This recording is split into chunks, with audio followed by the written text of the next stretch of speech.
Bismillahirrahmanirrahim. Assalamualaikum warahmatullahi wabarakatuh. Innal hamdalillah nahmaduhu wa nasta'inuhu wa nastaghfiruh wa na'udzu billahi min shururi anfusina wa sayyiati a'malina. May yahdihillahu fala mudilla lahu wa may yudlil fala hadiya lahu. Asyhadu an la ilaha illallah wahdahu la syarika lahu wa asyhadu anna Muhammadan 'abduhu wa rasuluh. Jemaah tarawih Masjid Ajura yang dirahmati Allah, alhamdulillah kita sudah memasuki malam ke-12 bulan suci Ramadan. Semoga Allah Subhanahu wa taala memberikan taufik dan hidayahnya sehingga kita bisa terus memaksimalkan ibadah di bulan yang penuh berkah ini. Insya Allah pada kesempatan malam hari ini tema ceramah yang akan saya sampaikan adalah surga yang dijanjikan untuk penghuni surga terakhir. Kita akan membacakan hadis dari Rasulullah SAW. Jemaah yang dirahmati Allah, salah satu pintu menuju surga yaitu adalah pintu Ar-Rayyan.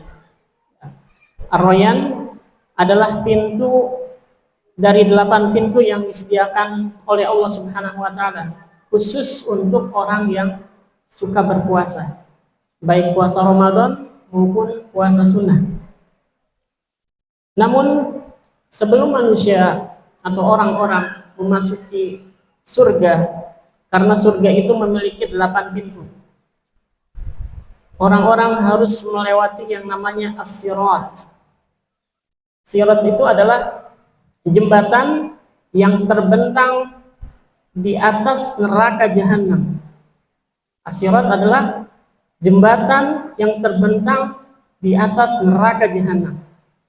Setiap orang harus melewati sirat tersebut untuk bisa masuk ke dalam surga. Karena Allah Subhanahu wa taala berfirman dalam surat Maryam ayat ke-71, wa in minkum illa wariduha kana 'ala rabbika hatsman maqdiya. Artinya tidak ada seorang pun di antaramu yang tidak melewatinya. Jadi setiap kita harus melewati sirat untuk bisa sampai masuk ke dalam surga. Orang yang selamat melewati sirat tersebut, dia akan masuk ke dalam surga. Dikisahkan bahwa orang yang bisa melewati sirat itu ada yang seperti kilat melewatinya, ada yang seperti angin, ada yang seperti orang berlari, ada orang yang seperti bernaik kuda, ada juga orang yang berjalan, bahkan ada orang yang merangkak melewati sirat itu, dan ada dia yang terjatuh ke dalam neraka. Karena sirat itu digambarkan oleh para ulama jembatan yang sangat licin. Bahkan ada yang mengumpamakan sirat itu adalah bagaikan rambut dibelah 7. Ya. Orang-orang yang selamat dari sirat, dia akan masuk ke dalam surga. Ya. Dan surga itu memiliki tingkatan-tingkatan. Bahkan Abu Hurairah mengatakan surga itu memiliki 100 derajat. Jadi ada 100 tingkatan. Ya. Yang paling tinggi adalah surga yang di dalamnya para nabi, orang-orang soleh, yang di dalamnya terdapat banyak kenikmatan. Ya. Posisi di bawahnya mungkin nikmatnya tidak sebanding dengan posisi yang di atasnya. Tapi surga itu memiliki 100 tingkatan, 100 derajat. Begitupun dengan neraka.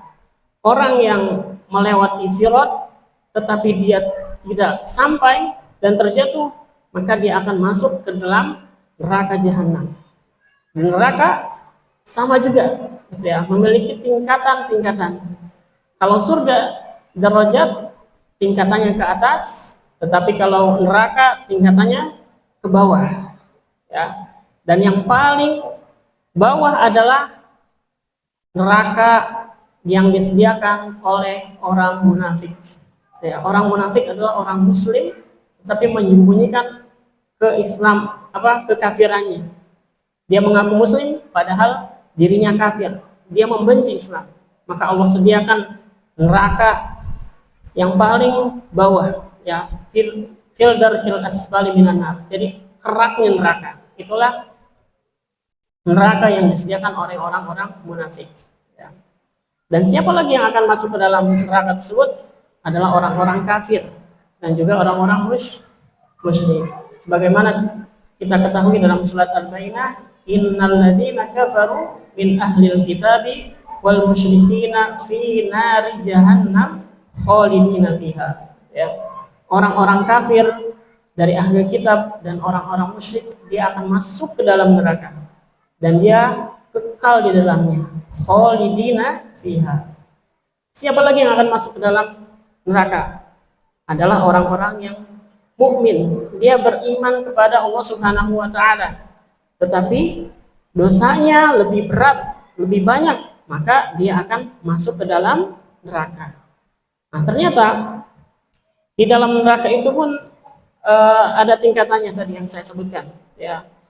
Yang paling bawahnya adalah yang paling keras siksaannya, yang paling berat siksaannya, dan yang paling ringan siksaannya, yaitu disebutkan dalam hadis, seseorang yang kedua telapak kakinya dipakaikan sendal.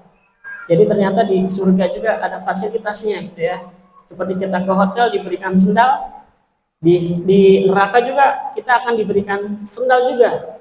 Tetapi seperti apa, gitu ya, orang yang masuk ke dalam neraka itu? Seorang yang kedua telapak kakinya dipakaikan sendal, lantas mendidih otaknya, ya. Jadi dipakaikan sendal, tetapi otaknya mendidih. Itu adalah neraka yang ringan siksaannya. Nauzubillah, ya. Nauzubillah summa nauzubillah. Dan itu adalah yang ditimpakan kepada paman Nabi Shallallahu Alaihi Wasallam, yaitu Abu Thalib.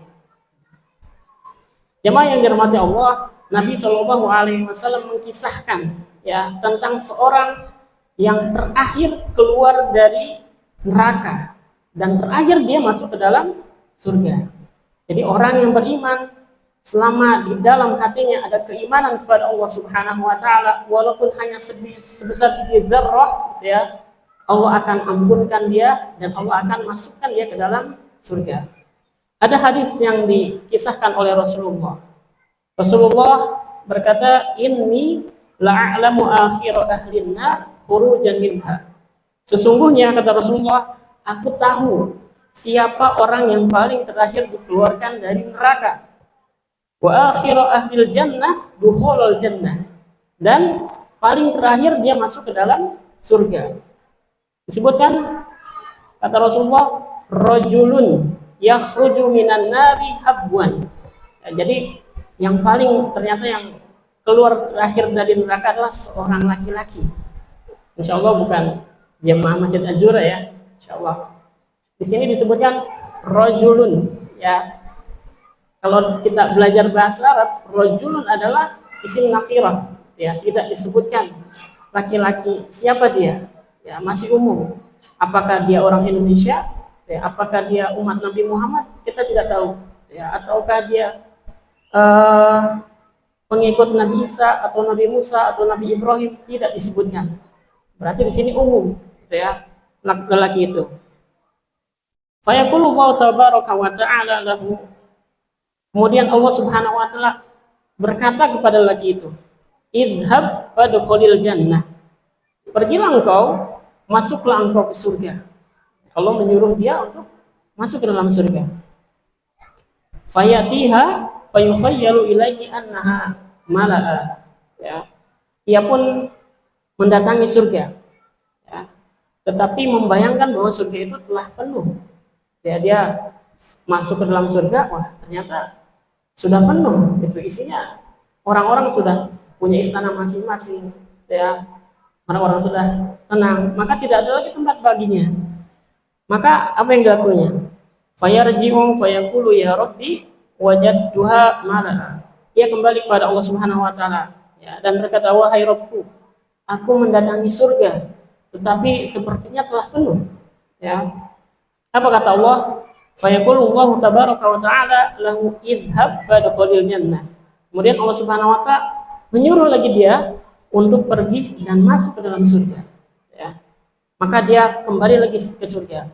fayatiha fakhayyalu ilaihi annaha mala'a. Dia pun mendatangi surga dan ternyata masih sama, ya. Dia masih membayangkan bahwa surga itu sudah penuh, sudah tidak ada lagi tempat baginya. Fayarji'u fayaqulu ya rabbi wajadtuha mala'a. Kemudian dia lapor lagi pada Allah Subhanahu wa taala, "Wah, ya Rabb, ya, aku mendatangi surga tetapi surga itu sudah penuh." Ya.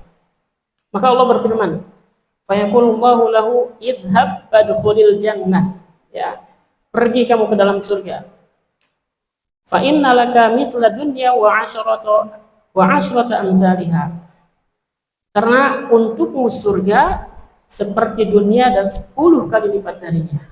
Itulah surga terakhir yang diperuntukkan untuk penghuni surga yang terakhir. Jadi surga yang terakhir adalah bagaikan dia memiliki dunia ini, ya. Bayangkan kalau misalnya kita jadi seorang presiden saja, ya, itu fasilitasnya lengkap, mau apapun gampang, kemana-mana enak, gitu ya, difasilitasi apa-apa. Ini surga, gitu ya. Kita bagaikan seorang raja di dunia, ya, tapi tidak cukup. Allah lipatkan 10 kali lipat. Itulah surga yang diperuntukkan oleh penghuni surga yang terakhir. Fayaqulu atas kharubi wa tadhakabi wa anta malik. Orang tersebut berkata, apakah engkau memperolok-olokku? Ya, karena dia tidak pede, ya. Atau mentertawakanku, wahai engkau Allah Subhanahu wa taala, engkau adalah raja di raja, ya. Laqad ra'aitu Rasulullah sallallahu alaihi wasallam dhahika hatta badat nawajiduhu, ya. Jadi Rasulullah ketika mengisahkan hadis ini beliau tertawa sampai gigi gerahamnya terlihat. Qala fakana yuqalu dzalika adna ahlil jannah manzilatan. Kemudian beliau bersabda, itulah penghuni surga yang paling rendah derajatnya.